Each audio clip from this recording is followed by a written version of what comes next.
The Department for International Trade has announced that a proposed 22% tariff on lorries sold into the UK would fall to 10%. So lorries sold to the UK are currently not subject to a tariff, and that's something the Road Haulage Association said should continue in the event of a no-deal Brexit.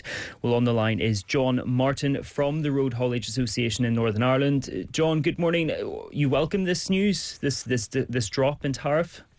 Good morning, Richard. I think, first of all, it's good to see the government has been listening to some extent to our RHA's concerns. We have been lobbying the government hard to get this proposed levy not imposed. However, what I would say is that it's still totally unacceptable. You mentioned that the proposed levy is in actual fact coming down from 22% to 10%.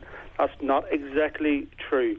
I think the government has been a bit mischievous in relation to the way that they have promoted this.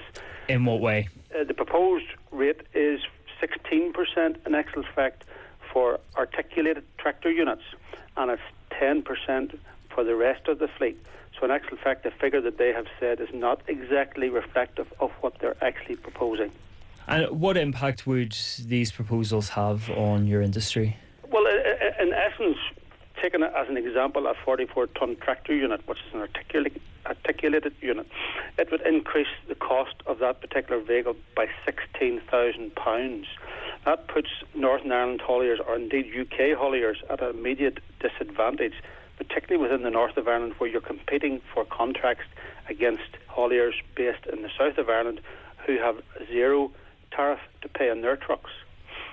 How worried are you about a no-deal Brexit? The industry in general is very concerned in relation to a no-deal Brexit. This is just another example of where government hasn't been listening to the sector in relation to the impact. I say this particular proposed tariff, it will cost the Northern Irish economy alone in the region of £4 to £5 million per year because of the increase, or the proposed increase in tariffs, which is totally unacceptable.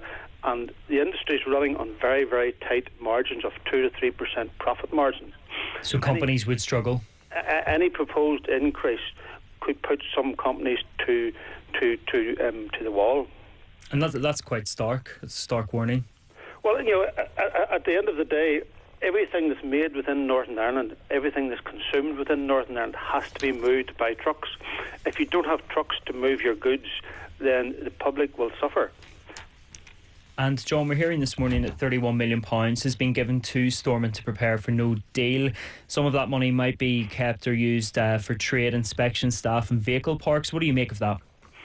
It's very late in the day to providing that type of money to try to deal with an issue that's coming down the tracks rapidly. We're now sitting at just a few weeks before the end of October, and nothing on the face of it has happened. We've been lobbying the government and asking government what the position is in relation to Northern Ireland, and as of last week they couldn't tell us the detail.